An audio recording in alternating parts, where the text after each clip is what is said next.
Bonjour, donc nous accueillons aujourd'hui Laurent Riera, qui est directeur de l'information et de la communication à Rennes, et Xavier Crouan, qui est directeur de l'information et de la relation aux citoyens à Nantes. Alors vous avez des parcours un peu analogues, vous avez commencé dans la communication publique il y a une quinzaine d'années, vous avez travaillé tous les deux en région parisienne, donc vous à la région, vous en communauté d'agglomération, vous êtes passés tous les deux par Rennes, vous y êtes encore, et vous travaillez tous les deux pour des grandes métropoles de l'Ouest qui sont réputées innovantes en communication publique. Qu'est-ce que vous avez vu l'un et l'autre évoluer en 15 ans justement dans la communication publique ? En 15 ans, c'est juste considérable. On a dû réinventer l'ensemble de nos métiers. Je passe sur le numérique, et voilà, que tout le monde connaît. Mais bien au-delà, aujourd'hui, la relation avec finalement l'habitant du territoire a complètement changé. Il faut réinventer finalement ce qu'on appelait, de mon point de vue, la communication, pour l'appeler la relation finalement aux citoyens. Et donc là, il y a tout un champ à investiguer, des transformations profondes de métiers, de manières de faire. Mais on aura l'occasion d'y revenir. Au risque de vous surprendre, je vais renchérir sur ce que vient de dire Xavier.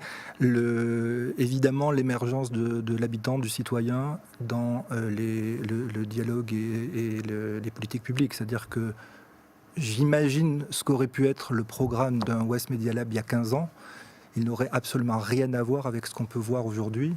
Aujourd'hui, on parle évidemment de concertation, on parle de dialogue, on parle de conversation permanente avec l'habitant. On ne peut plus envisager de lancer une campagne de communication, mais même de lancer un projet public aujourd'hui, sans prendre en compte le nécessaire dialogue avec l'habitant. Dialogue permanent, conversation, échange. Alors, suivant quelle modalité, en fait, vous parlez donc d'interaction avec l'habitant, est-ce que l'habitant se pose du coup en acteur vraiment de la communication publique, ou alors est-ce que finalement c'est juste un écoutant et on lui donne plus de moyens et plus d'outils pour mieux écouter et mieux avoir accès à toute l'information disponible ? Aujourd'hui, c'est un peu plus fondamental que ça. N'importe quel projet public aujourd'hui, avant même d'être médiatisé, quand il est porté politiquement, est quasiment contesté immédiatement, avec des raisons plus ou moins bonnes. Et du coup, cette légitimité à prendre des décisions est très vite contestée. Cette confiance dans la parole publique est très vite mise en doute. Donc aujourd'hui, la reconquête de la confiance, la reconquête de la légitimité est déterminante dans la capacité à mettre en pratique des projets publics d'aménagement. Donc la concertation devient un élément constitutif des politiques publiques territoriales. Ouais, en complément, aujourd'hui, sur Nantes, il n'y a pas loin de 200 politiques publiques qui sont passées à l'aune du dialogue citoyen. C'est quelque chose, effectivement, tous les chefs de projet ont été formés au dialogue citoyen. C'est-à-dire qu'aujourd'hui, dans la gestion d'un projet, quel qu'il soit, on a effectivement du dialogue citoyen. Mais c'est vrai aussi à la communication. Je refonds actuellement la plateforme numérique de la ville et de la métropole. On est passé par un dialogue citoyen pour essayer d'imaginer quel type de relation il pouvait y avoir entre l'habitant d'aujourd'hui et l'institution, mais une relation numérique. Et donc, comment on constitue ce nouveau projet sur la base de l'usage et la valeur d'usage. Et donc, au-delà même, j'allais dire, d'une volonté politique, il y a aussi effectivement une nécessité d'être à l'écoute. On le faisait auparavant à travers des études marketing un peu classiques. Et là, on a élaboré effectivement une manière de faire, une manière de penser, une manière de construire avec les habitants pour fonder finalement le projet sur la valeur d'usage. Et considérer que cette intelligence collective, elle avait un poids considérable dans la manière de faire, quoi. Et modifier radicalement les projets.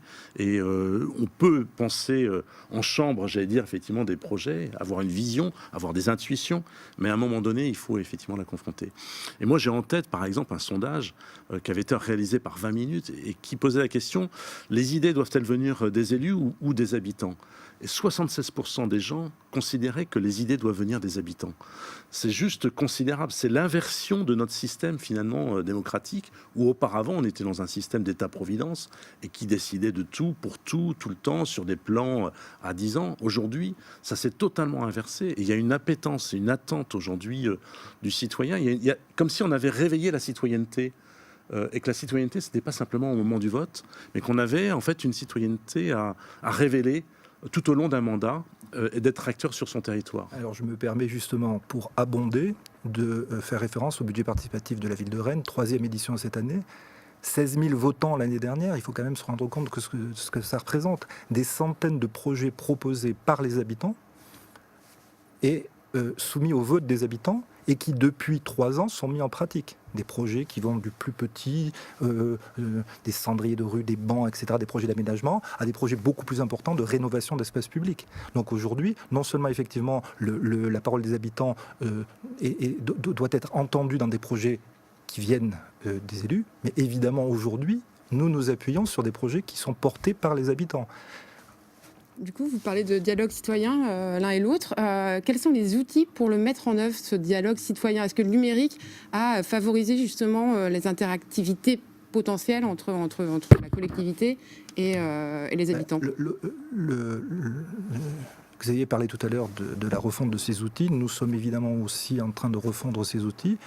Nous allons le 5 novembre mettre en ligne notre nouveau site, qui est un site ultra serviciel, en fait, qui va apporter aux habitants un certain nombre de services immédiatement accessibles, mais aussi un nouveau média, un pure player, un nouveau média d'information et un chatbot. Il y a 15 ans, il était tout à fait inenvisageable d'imaginer proposer à des habitants d'avoir ce petit robot conversationnel qui sera là pour leur faciliter la vie du matin jusqu'au soir. Oui, je crois qu'il y a à la fois des outils et puis il y a des méthodes. C'est-à-dire que dans la relation et dans le dialogue citoyen, ce qui est important, c'est qu'il faut dire ce qu'on attend, effectivement, et ce qu'on met en débat, ce qu'on met en dialogue. On est dans une démocratie représentative, donc les élus décident. Mais aujourd'hui, il faut que les habitants puissent participer à la décision, éclairer la décision à travers effectivement des questions d'usage. Donc il est important en termes de méthodologie d'être très clair et d'être très précis. Et dire, ben voilà le champ, le périmètre, voilà les questions effectivement sur lesquelles on vous demande de travailler. On vous demande de réfléchir et derrière il y aura effectivement un avis citoyen qui va venir éclairer effectivement la décision des élus qui se doivent en retour de pouvoir argumenter en disant ma décision elle est celle-ci, elle peut être à l'opposé de l'avis citoyen, elle peut être dans le sens de l'avis citoyen, mais elle va être argumentée, la réponse des élus va être argumentée vis-à-vis des citoyens. Et il est normal effectivement d'être dans cette démarche-là. Aujourd'hui il est tout à fait essentiel de prouver à l'habitant qui s'est exprimé que son avis a eu du sens, a été pris en compte. Donc non seulement l'élu doit argumenter, mais nous devons, et ça fait partie intégrante de nos métiers, revenir par la preuve, apporter la preuve par l'exemple, que cet avis a été entendu et surtout a été utile. Cette implication qui fait appel à une responsabilité, prendre la parole, c'est prendre une responsabilité, a un effet mesurable dans la mise en place de la politique publique. Il y a 15 ans, pour répondre à votre question de tout à l'heure, on était dans une forme de monologue en tant que communicant public. Aujourd'hui, on est dans un dialogue continu. C'est essentiel ce que dit Laurent. Le contrat de lecture de la revue municipale qui s'appelle Nantes Passion ici, c'est poursuivons la conversation. C'est le contrat de lecture. C'est-à-dire qu'on a institué effectivement cette conversation, y compris dans le contrat de lecture du magazine, considérant que cette interaction, y compris dans l'élaboration même effectivement d'un certain nombre de sujets, pouvait aller effectivement encore plus loin. Et on est en train d'inventer finalement cette mise en relation. Alors, aussi, on dissocie parce que les choses commencent à se structurer. Le dialogue citoyen, maintenant, ce sont des professionnels du dialogue citoyen avec des méthodologies particulières et qui s'inventent et qui continuent de s'inventer. Et là, on a un département à part qui ne dépend pas effectivement de la direction, la relation aux usagers et aux citoyens, mais bien effectivement un dialogue citoyen qui est une direction d'une 15aine de personnes et qui structure maintenant l'ensemble du dialogue.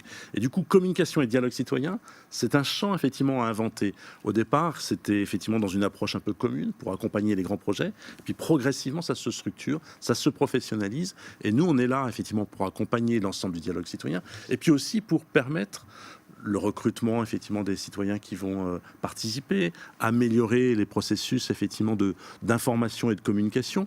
Et puis ce que dit Laurent, c'est-à-dire continuer à donner un sens après effectivement le projet, pour expliquer finalement la valeur ajoutée que l'habitant a eue dans le cadre de ce projet. Il est essentiel, cette rétroaction, en quelque sorte, elle est juste fondamentale et elle fait partie aujourd'hui de nos missions, quoi. Et le numérique, pour aussi répondre à votre question, est un outil absolument central, indispensable, mais n'est pas l'alpha et l'oméga de cette concertation. Une concertation réussie s'appuiera évidemment sur des outils numériques. Rennes 2030, actuellement une concertation qui est menée sur les enjeux de développement du cœur de ville, s'appuie sur une plateforme numérique, s'appuie sur des modélisations des principaux projets d'aménagement en 3D qu'on peut consulter en ligne, s'appuie sur des applications, mais s'appuie, j'ai envie de dire, d'abord et avant tout, sur des échanges dans la vraie vie entre des citoyens et des élus, des techniciens, s'appuie sur la possibilité qui est donnée de monter sur un échafaudage, sur un belvédère éphémère qui est en cœur de ville, pour que les gens puissent voir de quoi on leur parle, définir le périmètre dont parlait Xavier tout à l'heure, les périmètres d'intervention, mais les périmètres de réflexion. Et à partir de là, une discussion est possible. À partir de là, la dispute sociale peut se mettre en place, chacun avec ses arguments. Donc oui, le numérique est un outil, mais le numérique est un outil parmi d'autres. Le mix réussi entre des outils numériques qui sont là pour faciliter la vie, pour aller chercher les gens là où ils sont, et les échanges physiques, si j'ose dire, c'est la clé du succès. Il y a un exemple incroyable, moi, qui m'a beaucoup marqué, c'était il y a quelques années, c'était ce qu'on appelait les apéros Facebook. Vous vous rappelez, ces jeunes qui effectivement donnaient rendez-vous sur Facebook pour un apéro sur une grande place publique. Alors ça se terminait souvent un peu en biture express, il faut le dire. Mais au-delà de ça, le phénomène sociologique était extrêmement intéressant. C'est de dire effectivement, en fait, plus on est numérique et plus on a besoin de rencontres physiques. Et cet apéro Facebook était l'expression effectivement d'une jeunesse qui saturait et qui l'utilisait à plein effectivement le numérique, mais qui en même temps avait besoin de la rencontre physique et qui se l'auto-organisait en dehors de toutes les règles, etc. Mais c'était, d'un point de vue sociologique, c'était extrêmement intéressant. Et je crois qu'aujourd'hui, un mix entre des rencontres physiques, des espaces virtuels et puis des moments d'échange, de rencontres, de confrontation dans des débats un peu traditionnels, mais qui font corps, c'est juste essentiel. Donc le numérique est un accélérateur, on l'a tous utilisé et on continuera de l'utiliser pour des contributions, pour mettre à disposition du matériau, des documents, etc., pour éclairer le choix et la décision, et puis contribuer. Mais en même temps, on est là dans un système, effectivement, qui est beaucoup plus large, et heureusement. Et quid des publics éloignés de la chose publique? Souvent dans ces dispositifs de participation citoyenne, on retrouve des gens qui sont déjà un peu politisés ou qui sont déjà concernés d'une manière ou d'une autre. Comment vous allez chercher les gens qui se retrouvent très loin, pour une raison ou pour une autre, justement, des collectivités de la politique? Alors c'est un enjeu essentiel de lutter contre ce décrochage-là. 2 exemples tout à fait précis. Budget participatif de Rennes numéro 3, l'année dernière. Nous avons ouvert le vote à un vote papier dans les marchés, dans les quartiers, au pied des tours, alors que nous étions restés sur le principe d'un vote numérique pendant les 2 premières éditions. Donc, dépasser la fracture numérique était un des enjeux du 3e budget participatif. Il y a eu, je crois, 3 000 ou 4 000 votes papier. Deuxième exemple, le chatbot, le petit robot conversationnel auquel je faisais allusion tout à l'heure, sa première vocation sera d'aller apporter un service, d'aller aider ceux qui sont les plus éloignés de l'administration, notamment pour des problèmes d'écriture ou de langue. C'est-à-dire ce chatbot sera accessible en anglais, en allemand, dans pas mal de langues, pour aider la population la plus éloignée à surmonter cette difficulté. Alors, des exemples comme ça, il y en a d'autres, mais en voilà 2. On peut, par exemple, sur la participation citoyenne, on peut tourner souvent en rond avec les mêmes acteurs de la participation, on va le dire, les professionnels de la participation. Donc un des enjeux, effectivement, c'est de diversifier. Alors on diversifie à travers les formes de participation.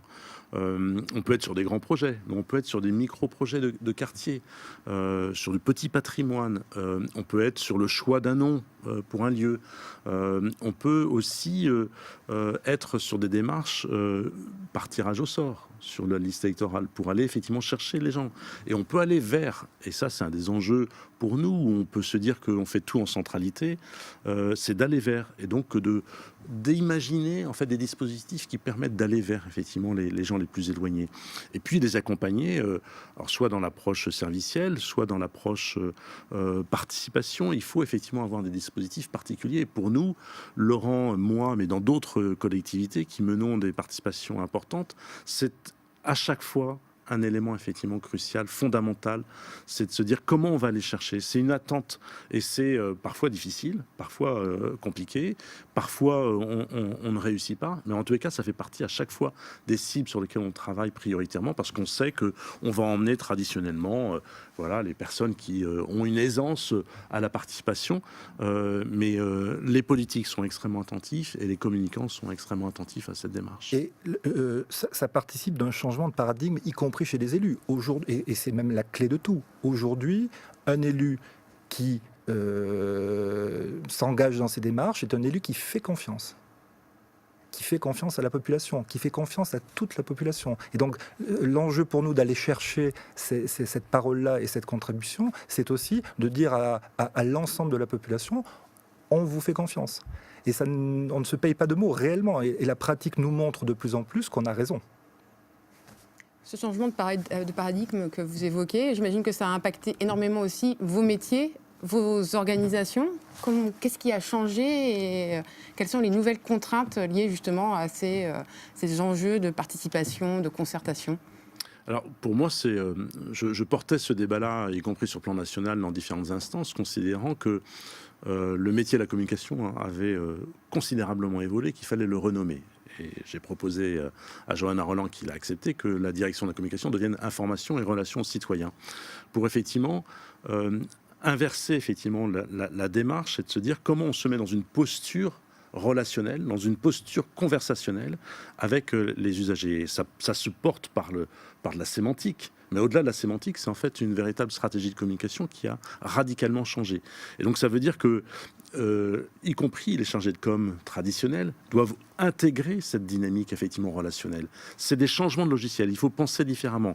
Mais j'accompagne aussi, et quelques agences ont besoin parfois d'être aussi accompagnées dans ce changement-là, de penser différemment.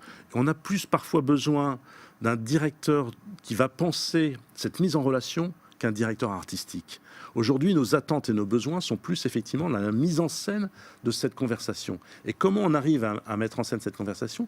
Eh bien, c'est pas si simple. Et il faut penser plutôt événements sur l'espace public, scénographie, etc. Enfin, c'est des nouveaux métiers auxquels on ne pensait pas il y a encore quelques années. Et aujourd'hui, ce sont des nouvelles compétences qu'on essaye effectivement soit d'intégrer, soit d'acheter à travers des agences. Aujourd'hui, on ne recrute plus un chargé de communication qui ne puisse pas prouver qu'il soit un praticien des réseaux sociaux. Ça n'a pas de sens. Mais au-delà des réseaux sociaux qui deviennent un passage obligé, effectivement, nous intégrons des scénographes dans nos équipes de communicants. Le lien que nous faisons avec l'ensemble des autres services, j'ai envie de dire, j'essaie de faire en sorte d'acculturer l'ensemble de mes collègues dans d'autres services aux enjeux de communication. Plus les chargés de projet des différents services de la ville et de la métropole seront acculturés aux enjeux de la communication, et mieux nous nous porterons également. Par exemple, je pense qu'à un moment donné, les directions de la relation à l'usager devraient intégrer des sociologues pour penser, imaginer finalement les processus de mise en relation qui ne sont pas si simples. Alors, nous, on observe, et on est parmi les premiers observateurs de ces changements de société, puisqu'on parle de changement de civilisation, donc on est dans des évolutions très fortes, très lourdes, extrêmement rapides, puisque là, du coup, le numérique a accéléré cette évolution, et qu'on a besoin de s'imprégner de ces évolutions et de ces nouvelles modes de relations et de faire sur un territoire, et qui s'inventent non plus dans une logique d'État-providence descendante, mais bien effectivement des citoyens qui, eux, inventent leur nouveau mode effectivement relationnel, inventent leur nouveau mode de faire. Eh bien, nous, on est là des observateurs, et on a un rôle peut-être beaucoup plus important que l'on l'avait auparavant et bien plus stratégique. Et d'ailleurs, aujourd'hui, les directions de la communication font partie des directions générales, alors que auparavant, elles ne le faisaient pas partie, parce que on a cette vision-là, on a cette dimension-là de transformation, y compris de nos organisations, au regard de ces changements de société qu'on observe. Moi, j'ai coutume de dire qu'on est des membranes entre l'interne et l'externe, des membranes qui sont là pour ressentir, effectivement, nous appuyant sur des tas d'outils de veille stratégique, de veille médiatique, pour faire remonter, y compris en interne, les grandes tendances que nous pouvons percevoir. Alors, l'un et l'autre, en quelques mots, comment est-ce que vous imaginez la communication publique dans les 10 ans à venir ? Vous pensez que cette tendance, justement, à la concertation va encore s'accentuer ? Est-ce que vous voyez des nouveaux outils apparaître Ah oui, je pense que le numérique a beaucoup bouleversé, effectivement, nos métiers. Je pense que demain, l'intelligence artificielle et la donnée, c'est un champ qui va permettre l'ultra-personnalisation de la relation à une échelle extrêmement forte, dans un cadre juridique et de protection de la donnée qui reste sans doute encore pour partie à imaginer et dans lequel on doit s'intégrer. Mais cette question effectivement de la donnée, cette question de l'intelligence artificielle va sans doute nous permettre d'aller encore plus loin. Et c'est des nouveaux métiers, c'est des nouvelles manières de faire sur lesquelles il faut vraiment réfléchir. Même Laurent, excusez-moi, en quelques mots, parce qu'on va devoir conclure. Mais la personnalisation est une idée très séduisante et les études que nous avons pu mener dans la refonte de nos outils numériques nous ont montré que les gens étaient un peu rétifs à bénéficier d'une réponse si personnalisée que ça. Ce débat-là va être un vrai débat de société à très court terme. Et j'ai envie de rebondir, l'avenir... je ne suis pas Cassandre, je le vois aussi dans une communication de terrain de plus en plus poussée. Pour moi, l'enjeu premier aujourd'hui, c'est la granularité de la communication. On parlait des publics éloignés, tous les publics, d'aller de plus en plus profondément dans les quartiers, au contact de la population. Merci à tous les deux. Merci. Merci.